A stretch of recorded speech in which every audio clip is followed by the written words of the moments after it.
Ese ko ravuga ko itegeko ry'isabato ryavuyeho ku bwa Kristo ubivuga he? None niki cadukijije umuvumo w'amategeko? Ingaruka z'uburozi mu itorero nizi. Ingaruka zabo rero na amacakubiri mu itorero, ingaruka zabo na amakimbirana ahoraho, ingaruka zabo ni intambara zidashira, ingaruka zabo ni ibibazo by'ubuzima bwa none bihoraho. Abantu bari uburozi bahora barwara, abantu bari uburozi bahorana amakimbirana, abantu bari uburozi bahorana intambara, abantu bariye uburozi bahorana umwiryane, abantu bari uburozi bahorana amashari hagati yabo. Gusenga everyday, gusenga buri munsi, nusenga uzanesha, nunanigwa gusenga uzaneshwa. Senga kakwihebura kandi reka kurira, yayindi yatura rataro bijyanyene. Reka kwihebura kandi reka kurira, yayindi yahungana ana bijyanyene nijya.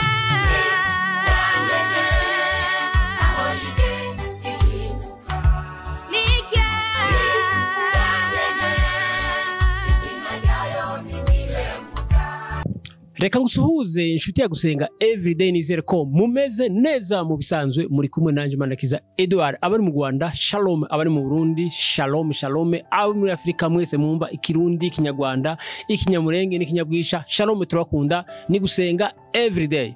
Abari ku mugabane wa Aziya shalom, abari ku mugabane wa Oceania shalom, abari ku mugabane wa Amerika shalom, abari ku mugabane w'Uburayi shalom, turakunda. Turabakiye kuri gusenga everyday, kuko mura kuri kamera za gusenga everyday turi kumwe na Dr. Revera Paseri Mpaziro Gura. Dr. Shalom shalom. Amakuru yanyu ni meza? Muraho murashima Imana? Turakomeye. Mwatangira musuhuza abantu munasenga Imana. Ni karibu kuri channel ya gusenga everyday. Imana iduhana umugisha. Mana turagushimiye data twese uri mu ijuru, mu izina rya Yesu. Izina ryawe ryubaha ahantu, kandi ubwami bwawe buze, icyo ushaka kibaho mu isi nk'uko kibaho mu ijuru. Duhe none ibyo kurya byacu by'uyu munsi.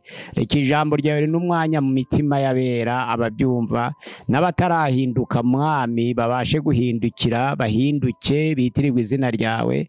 Ndakwinginze ngo bane natwe, utangirane natwe, kandi ubwiza bwawe butogota ahantu, kandi wemere ko ubutumwa bwiza bwamamara bugere mu mahanga yose, mu migabane itandukanye n'ibihugu bitandukanye, kugira ngo mwami itorero ryawe rirushaho kwamamaza ishimwe, kuko uko waduhamagaye kugira ngo tugeze ubutumwa bwiza ku mahanga yose ni ukugira ngo tubahindura abigishwa ba Yesu Kristo. Ndagushimiye kuri adufasha, ukadukomeza, ukatuyobora. Reka imbaraga zawe zitugote aho turi hose, naho bari hose abumva ubutumwa bwiza, kugira ngo ribashe kwemeza imitima yabo. Ni ku bwa Yesu Kristo, amena amena. Baje tugiye kubaza ku rwandiko Pawulo yandikiye Abagalatiya. Ikibazo cya mbere, Galatiya iboneka mu wuhe mugabane w'imigabane igize isi? Ari Galatiya ubundi iri muri Aziya ntoya, hagati y'imirwa enye: Irustira, Iderubi, Ikoniya na Antiokiya. Ariko ubu ngubu igihugu ca Tirikiya nico gifashe uwo mugabane ubonekwamo Galatiya. Niho Galatiya iboneka, naho ngaho kuva icyo gihe nuko ibihugu byagiye bitandukana n'ubwami, ariko uyu munsi wa none ni muri Tirikiya. Urakoze Pastor. Urwandiko rw'Abagalatiya ruboneka mu wuhe mugabane mu nzandiko Pawulo yanditse? Mu nzandiko za Pawulo, nk'uko umugabane wa mbere tuvuga ko ari uw'Abatesaloniki ba mbere n'aba kabiri, ari wo mugabane wo kugaruka kwa Yesu, urw'Abagalatiya ari mu mugabane w'inzandiko zitwa iz'agakiza, les épîtres soteriologiques. Ni ukuvuga ngo nyuma y'urw'Abakorinto ba mbere, Abakorinto ba kabiri, Abagalatiya n'Abaroma, ni ukuvuga ngo Abagalatiya ni urwa gatatu mu nzandiko zo kwizera z'agakiza. Noneho rukaba urwa gatanu ku rutonde rw'imyaka zandikiwe mu nzandiko zose za Pawulo. Urakoze Pastor. Ikibazo cya gatatu, ese inyigisho nzima twabwira abantu ziboneka mu rwandiko rw'Abagalatiya nizi? Ubundi mu ncamake buri rwandiko rufite umurongo ugize inyigisho nzima z'urwo rwandiko, ariko urw'Abagalatiya rwonyine ni ugutsindishirizwa no kwizera.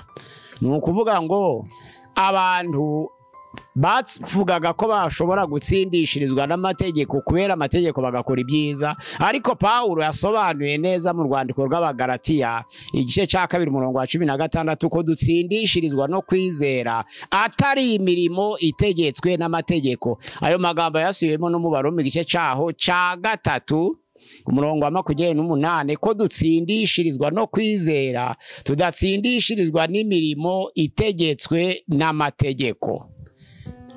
Urakoze pastor. Kibazo cya kane, none se umuntu watsindishirijwe no kwizera yaba agikeneye amategeko? Yaba kiyakeneye, kuko niyo akoresha kugira ngo amenyekanishe icyaha ku batarakizwa, ku bataremera Yesu. Ni ukuvuga ngo ntabwo twamenya icyaha tutagira amategeko, kandi ntabwo abantu bose ari abakristo. Nizo mpamvu b'abakristo bagomba guhindura abapagani, bagomba kubahinduza amategeko. Itegeko ryonyine ryo rimenyekanisha icyaha. Igihe rero abapagani bataravaho, itegeko rihoraho. Noneho uwatsindishirizwe no kwizera akaba atakigengwa naryo, ariko akarikoresha kugira ngo yihanishe abakiri mu byaha, kuko ryo ryemeza abari mu mategeko ko ari abanyabyaha. Umwuka wera niwe uhindura umupagani, ariko itegeko ryo rimenyekanisha icyaha. Ubwo rero uwo muntu wakijijwe agatsindishirwa no kwizera arayakeneye, atari ku bugingo bwe no ku buzima bwe, ahubwo ku bugingo bw'ababwiriza ubutumwa bwiza. Urakoze cyane. Ese ko ravuga ko itegeko ry'isabato ryavuyeho ku bwa Kristo, ubivuga hiki? Ahubwo itegeko ry'isabato ryakomejwe ku bwa Kristo. Igihe muri Yohana igice cya 5:17-18 aho bavuga ko Yesu Kristo yazize ko yaziruye isabato ndetse no kwita umwana w'Imana akigereranya nayo, ni ukuvuga ngo kuzirura nicyo Yesu yakoze. Bisobanura ngo imikoreshereze y'isabato niyo yahindutse, kuko isabato mu Bayuda bayikoreshaga kwirirwa bica abantu bayikozeho, ariko uyu munsi wa none muri Mariko igice cya 3:4 Yesu avuga ko ari umwami w'isabato, ariko kandi ko gukora ku isabato atari bibi iyo umuntu akora byiza. Nico Mariko yashatse kuvuga, do umuntu akora byiza ku isabato, ariko kera wakoraga ku isabato bamuteraga amabuye bakamwica. Usomye mu Kubara igice cyaho ni ca 15:32 berekanaga uko bateraga amabuye umuntu wakoze ku isabato. Yesu rero abona ko abantu bagiye gushira, noneho araza avuga ko gukora ku isabato atari bibi iyo umuntu akora neza. Niko kurizurira bavugaga, ntabwo kurizurira ari ukurikuraho, ahubwo ni uguhindura ibyakorerwaga muri uwo munsi mu gihe cy'amategeko ya Mose. Ni ukuvuga ngo gukora ku isabato ni byiza iyo ukora ibyiza, ariko umukristo wese iminsi yose akora byiza, ntabwo ari ku isabato gusa. Oya, isabato nto yavuyeho, ahubwo Yesu yaje kuyikomeza. Noneho uburyo bwo kuyikoresha kuko ari umwami wayo burahinduka. Urakoze pastor. None ni iki cadukijije umuvumo w'amategeko? Icadukijije umuvumo w'amategeko ni urupfu rwa Yesu Kristo. Ku ijambo ry'Imana rivuga ngo Yesu Kristo yaducunguriye kugira ngo dukizwe umuvumo w'amategeko, ahindutse ikivume ku bwacu, kuko handitswe ngo havume umuntu bambwe ku giti. Urakoze.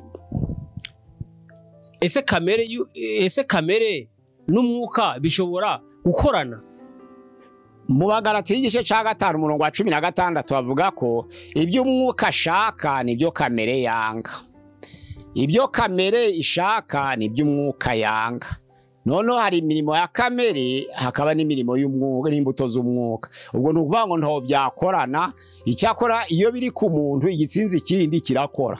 Ni ukuvuga ngo iyo kamere itsinze umwuka ubu wa kabere, iyo none umwuka atsinze kamere ubu umunyamwuka, kimwe kigatsinda ikindi, ariko byombi ntibyakora bijanirana, kuko kamere ntiyagendana n'umwuka, kandi ibyikora umwuka byanga, kandi ibyo umwuka akora kamere nawe abyanga, nto byagendana. Ahubwo iyo umwuka atsinze kamere uhinduka umunyamwuka, kamere yatsinda umwuka ahinduka umunyamubiri, kuko kuri wa mudendezo twaremanywe uhitamo. Urakoze. None uburozi buvugwa mu Bagalatiya ni iki? Ni inyigisho ziyobya usomye igice cya kabiri cy'abagalatiya umurongo wa 4 havuga ko hari abantu baje binjira mu itorero rwihishwa kugira ngo baze batate umudendezo w'abera. Abo bantu rero bazanye inyigisho z'ibinyoma, zimwe zikaza zigabanya, izindi zikaza zihindura, izindi zikaza zigoreka, izindi zikaza zigabanya. Izo nyigisho z'ibinyoma nizo baje kwita uburozi, ariko kuko hari intambara hagati yo gutsindishirizwa no kwiza no gutsindishwa n'amategeko, aho ngaho niho urugamba rwari ruzingiye. Ni ukuvuga ngo abantu bari barakiriye umwuka wera, abagalatiya bakora umurimo w'Imana neza, ariko hanyuma baza guhura n'izo nyigisho z'ibinyoma zibakura ku kwizera, gutsindishirizwa no kwizera, zibasubiza ku mategeko.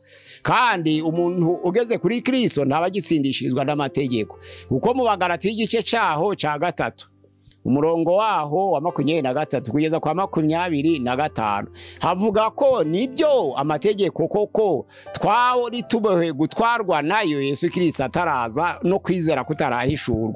Ariko ijambo ry'Imana riravuga ngo kwizera kumaze kuza ntitwaba tugitwarwa na wa mushorera ari we witwa amategeko. Noneho rero babonye inyigisho zibakura kuri Kristo zigashaka kubasubiza kuri ya mategeko. Noneho uburozi baburaje, abantu baravangirwa, abantu barahindana. Nibwo bwaburozi, ni inyigisho zipfuye, nizo bavuga mu byahishuwe inzoga.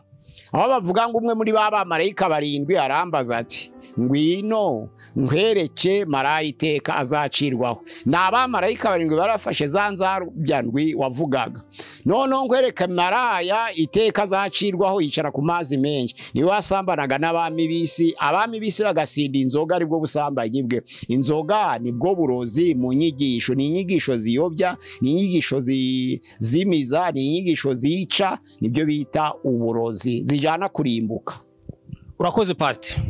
Kibazo cha 9, ingaruka z'uburozi mu itorero nizihe? Ingaruka z'uburozi ni ukurimbuka. Ubundi abantu batandukana bati imyizerere nyakuri, noneho bagakurikiza ibinyoma, none iherezo ryabo ni ukurimbuka. Ingaruka zabo rero ni amacakubiri mu itorero, ingaruka zabo ni amakimbirane ahoraho, ingaruka zabo ni intambara zidashira, ingaruka zabo ni ibibazo by'ubuzima bwa none bihoraho, aho batarwane iterambere ryo mu buryo bw'umwuka, ahubwo bakarwanira iterambere ryo mu buryo bw'umubiri, ugasanga intambara zanze gushira mu matorero. Niyo ngaruka y'uburozi. Abantu bari uburozi bahora barwana, abantu bari uburozi bahorana amakimbirane, abantu bari uburozi bahorana intambara, abantu bariye uburozi bahorana umwiryane, abantu bari uburozi bahorana amashari hagati yabo. Nizo ngaruka zo kurya uburozi. Kwakira inyigisho zitari nzima ntabwo zikugeza ku kuri gushitse, kuko inyigisho nzima ziragukuza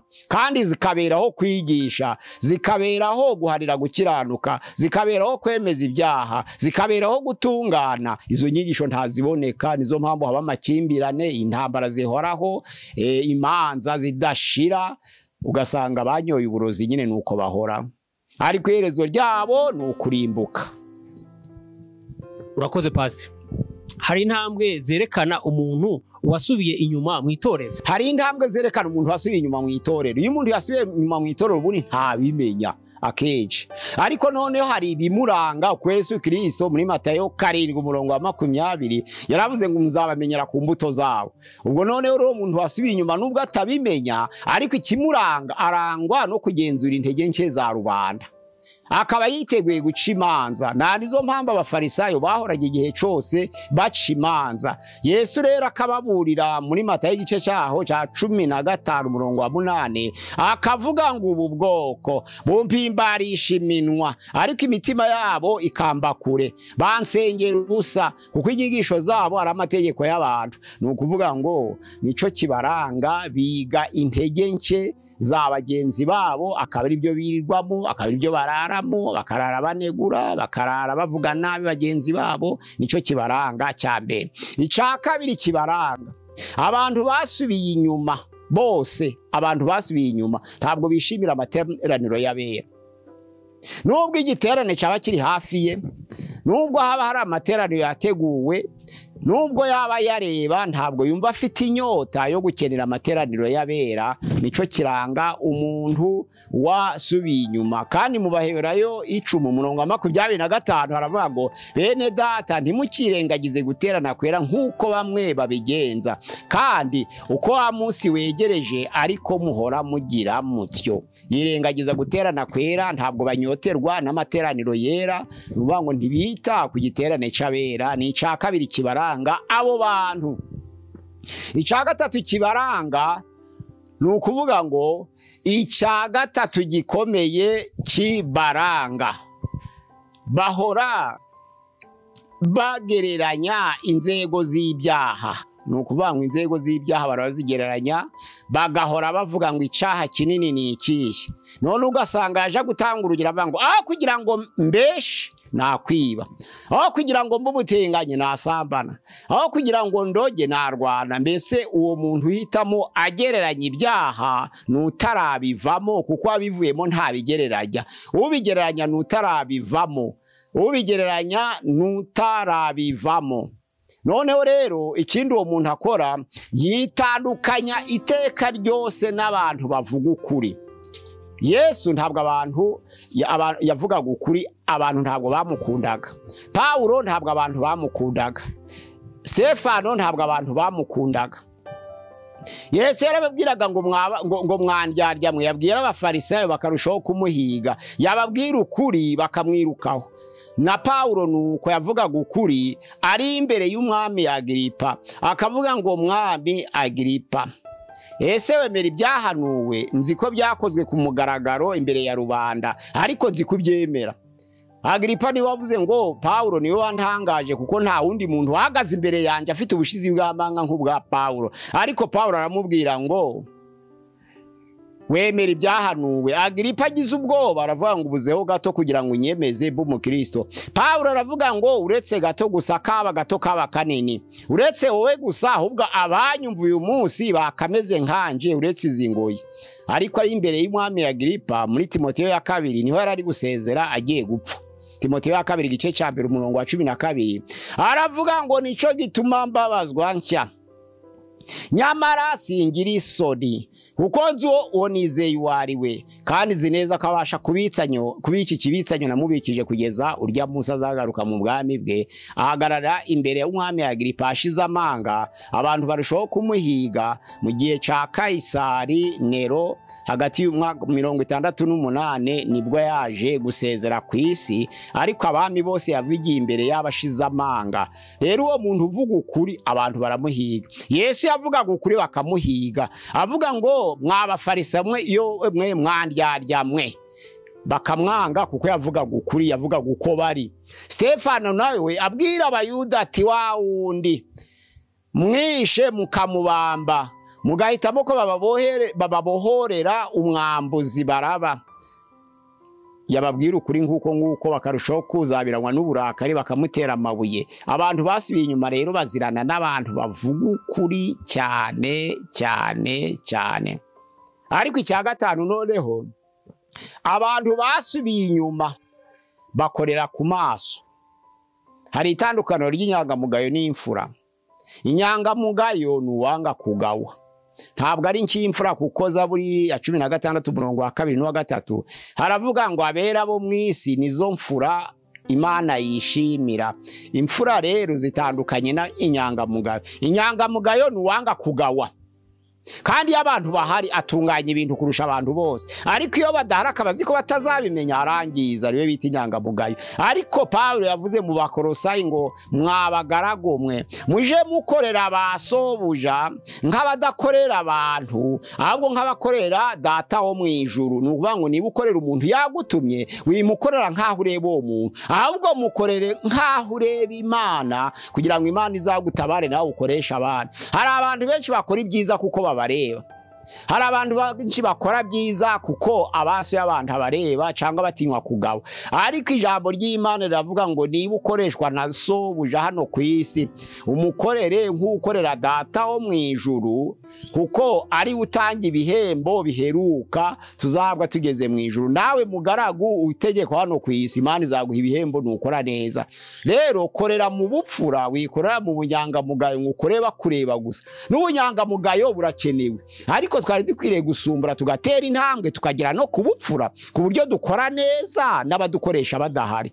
Mu Bafilipi igice cyaho ca 2:12 haravuga ngo abo nkunda uretse igihe mpari gusa, ahubwo cyane cyane ntahari, aba ariko mukorera agakiza kanyu mutinya kandi muhinda umushitsi. Nuvuga ngo ndashima ko mukora neza mpari, ariko cyane cyane nagombaga gukangurwa ko mukora neza cyane cyane ntahari, ariko musohoza agakiza kanyu mutinya kandi muhinda umushitsi.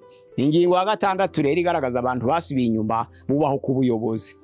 Mu Baheburayo 13:17 haravuga ngo mwubahe ababayobora, mubagandukire muri byose, kuko aribo babera amaso imitima yanyu nk'abazayibazwa. Ni ukuvuga ngo hari abazabazwa amatungo, ariko abantu bazabazwa abantu bazahabwa urubanza ruruta rw'abandi. Kubazwa imitima y'abantu bahwanye nawe muntu, ukayobora abantu bamwe bakurusha ubwenge, bafite imitima isoma igasoma n'ibitagaragara, ukabayobora. Ariko ijambo ry'Imana riravuga ngo wewe uyoborwa niba Imana yaraguhaye umuyobozi, ca bugufi imbere ye umugandukire muri byose. Ariko cyane cyane habavuga ku bw'itorero, imitima yanyu nkuzayibazwa. Twari dukwiriye kubaha abayobozi rero, ndetse n'ab'inzego za leta. Mu Baroma igice cya 13 haravuga ngo kuko ubutegetsi bwose buva ku Mana, abantu bose bategekwa bari bakwiriye kubaha ababayobora. Ubutegetsi bwose ntabwo buva ku bantu, nta wigira umutware, ubutware buva ku Mana. Twari dukwiriye gukora rero nk'abadakorera abantu batureba, ahubwo nk'abakorera data wo mu ijuru, nk'aho ari utureba, kuko abantu ntabwo ari bo bazatanga ingororano. Abantu turabakorera kugira ngo dusohoze amasezerano, ariko sibo bazatanga ingororano. Tuje dukora imirimo rero dushaka kunezeza abadukoresha, ariko cyane cyane dutumbira ko tuzahabwa n'ingororano yabyo tugeze mu ijuru. Urwandiko rero rw'Abagalatiya ni ugutsindishirizwa no kwizera. Bene data rero twageze kuri Kristo Yesu.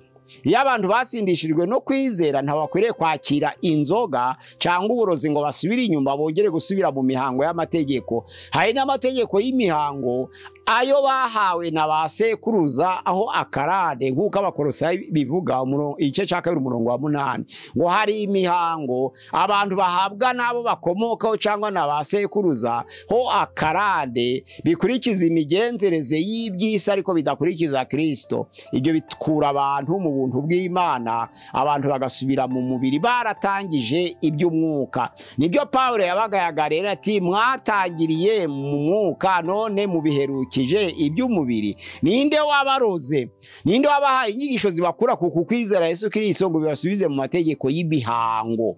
Imana yacu dufashe kugira ngo dukomerere mu kwizera, kandi tumenye ko Yesu Kristo ariwe duhanga amaso, niwe gitambo kizima, niwe wadukuyeho umuvumo w'amategeko. Amategeko ni meza koko, Pawulo yarabivuze, ariko ntabwo yashiriyeho abakiranutsi, yashiriweho abanyabyaha. Timoteyo ya mbere igice cya 1:8. Ariko tuzi ko amategeko ari meza koko iyo umuntu yagenjeje uko bikwiriye amategeko. Tuzi ko amategeko atashiriyeho abakiranutsi, kereka abanyabyaha, ibigande, abasambanyi, abakubita ba se na ba nyina, abarozi, abajura, ndetse abandi bose bakurikiza inyigisho nzima, nibo babereye kuyoborwa n'ayo mategeko. Ariko abantu bizeye bakihana ntabwo baba bagihanwa n'amategeko, ariko niyo yababereye umushobo wo kubageza kuri Kristo kugira ngo batsindishirizwe no kwizera. Imana idufashe kugira ngo dutsindishirizwe no kwizera, dutumbire Kristo nk'umwami w'amategeko. Yarabivuze ubwe ngo ninje mwami w'amategeko, ninje mwami w'amategeko. rero uwemera Kristo yubahiririza ayo mategeko muri we. Imana idusanye kandi dukomeze mu izina rya Yesu Kristo, amena. Pastor Rakoze, ese ni byiza gukabya kuba umukristo? Gukabya kuba umukristo umuntu arangiza ikintu cyose cabaye gukabya. Abafaransa ni bavuga ngo kase trop c'est mauvais, nuvuga ngo iyo bikabije biba bibaye bibi. Umuntu yaba umukristo akabusegasira, ariko iyo ukabije kuba umukristo abasigaye kwangiriza, kuko umukristo akabije kuba umukristo yanga abanyabyaha, n'Imana ubwayo itanga ubukristo itanga abanyabyaha. Urumva bayarangije kwangirika. Umuntu akabije kuba umukristo ntabwo yacumbikira umusinzi. Umuntu akabije kuba umukristo ntabwo yasuhutse umuntu wanduye ku mubiri. Umuntu akabije kuba umukristo aba ari umuyobe wo mu rwego rwo hejuru. Ntabwo akwiriye gukabya. Rero gukabya ni bibi, ndetse no mu mubwiriza igice cyaho cya 7 umurongo wa 16 haravuga ngo ntugakabye gukiranuka ntukigire umunyabwenge. Ntugakabye gukiranuka ntukigire umunyabwenge. Gukabya kuba umukristo ni ikibazo gikomeye. Tugomba noneho gukorera mu muco w'ijambo ry'Imana, ariko iyo baye gukabya haba bagiyemo n'ubushake bw'abantu. Bakoze Pastor, hari ico bitwaye gufungura canke kuzirura? Iyo umuntu afite ibinyobwa biryoshe akabona biraba bike arabifungura, ugasanga byangiritse agasukamwo amazi. Noneho iyo umuntu afite ibinyobwa bikeya akabifungura aba byangirije. Noneho iyo ibinyobwa nabwo birimo ubwumba akabigabanya nabwo biba byangiritse. Hariho no kubigoreka agashiramo imvange itaberanye nabyo. Ibyo byose ni ukugoreka, ariko bisanisha ku ijambo ry'Imana. Ijambo ry'Imana bararigabanya, ijambo ry'Imana bararigoreka, ijambo ry'Imana bararyongera, ijambo ry'Imana bararihimba. Ibyo byose ni ugufungura cyangwa n'ukuzirura. Ntabwo byemewe, ni icyaha. Iyo habaye kuzirura, iyo habaye gufungura aba ari ukwangiza, birazwi neza. Pastor, waduha urugero kuzirura, kongera, kugabanya no gukabya? Hariho gukabya, gukabya hari abantu bitaga remontra. Ikintu bitaga remontrance ni abantu b'ikinyejana ca mbere b'itorero rya Efeso bumvaga ko badashobora kuramukanya n'abapagani, bakumva batashobora gusangira hamwe n'abapagani, ariko ntabwo ariyo nzira Yesu yadusigiye. Yesu kugira ngo abashe kwigarurira abapagani abahindura abana b'Imana, nuko yasangiye n'abanyabyaha, asangira n'abakoresha b'ikoro. Abantu baratangara. Muri Matayo 9 umurongo wa 9 yasanze aho Matayo yakoresherezaga ikoro, ariko abantu kuko bari bazi ko umurimo wikoresha koro wari umurimo w'umuvumo, gukoresha ikoro bwari umurimo w'umuvumo. Ariko Yesu aje aravuga ati Matayo nkurikira. Amukurikiye kubw'ibyishimo. Matayo anezerewe aramwakira, arateka amazimano kugira ngo asangire na Yesu. Ariko abakoresha b'ikoro bakibibona nabo baraza basanga Yesu. Abanyabyaha bose baraza baramuzenguruka basangirira ku meza.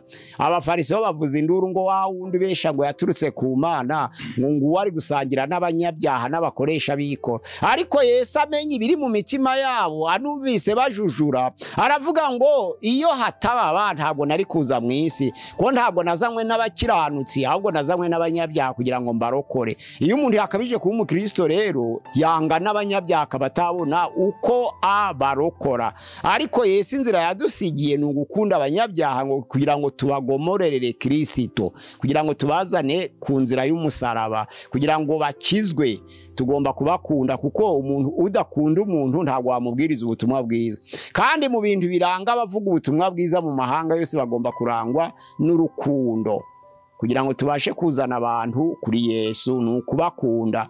Noneho rero hari n'abandi bagoreka, hari n'abandi bahimba. Mu Byahishuwe igice cyaho ca 22 umurongo waho wa 18 n'uwa 19 haravuga ngo ariko umuntu uzibesha akongera ku magambo y'igitabo cy'ubuhanuzi, Imana nayo izamwongeraho ibyago byose byanditswe mu gitabo cy'ubuhanuzi. Ariko umuntu uzagabanya nawe, Imana izagabanya ku giti cy'ubugingo n'ururembo rwera, nabyo byanditswe mu gitabo cy'ubuhanuzi.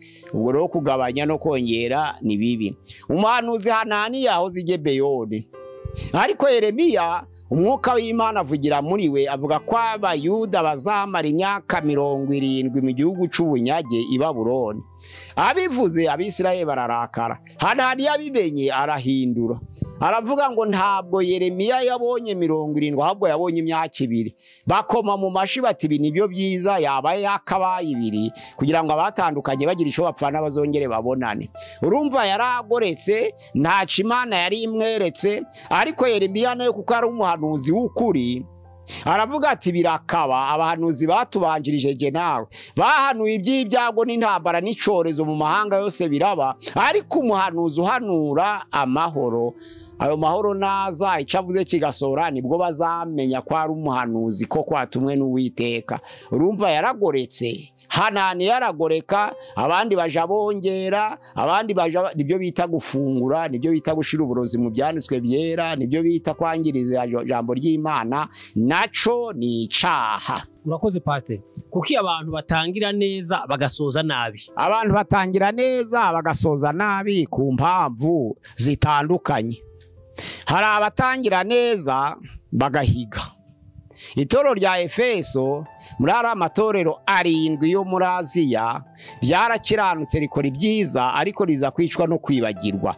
Nubango ijambo ry'Imana avango nzi imirimo yawe, umuhati wawe, kwihangana kwawe, ndetse ntiwihanganira abanyangesombi. Urarondora ukamenya intumwa, abiyita intumwa nyamara atarizo, ahubwo ari abanyabinyoma. Ndetse waremeye urengaririzwa izina ryanje, wanga n'inyigisho z'Abanikorayita, ariko mfite ico nkugayaho.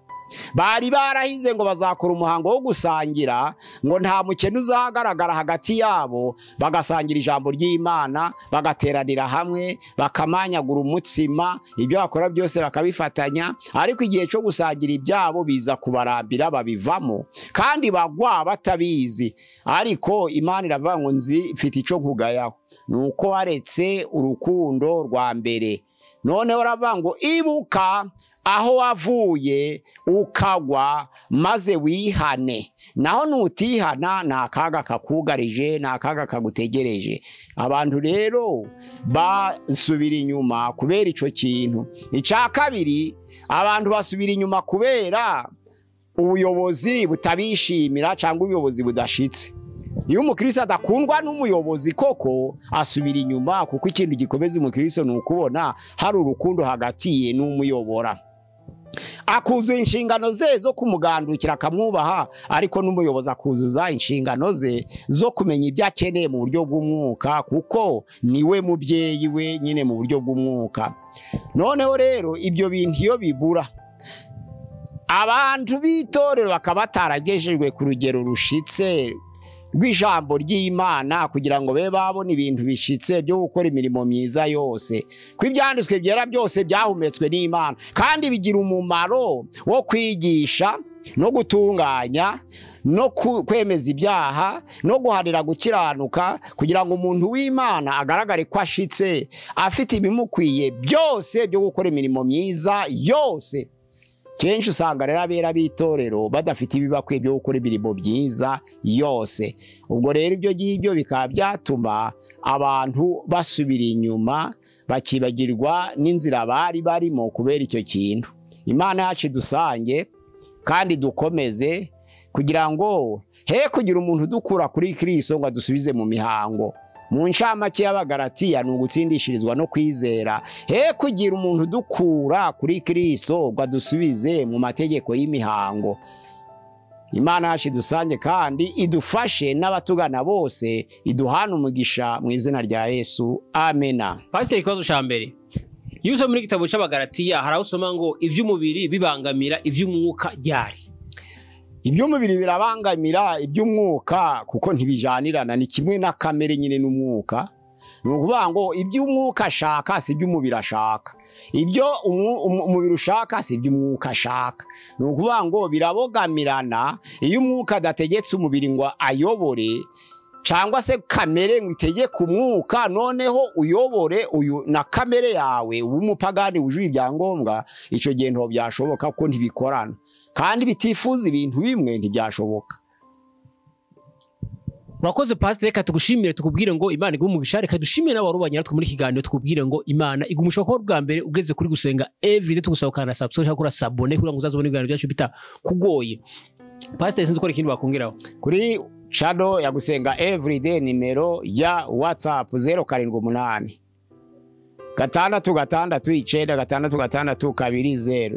669 078 kuri channel ya gusenga everyday. Murakoze n'Imana iduhana umugisha.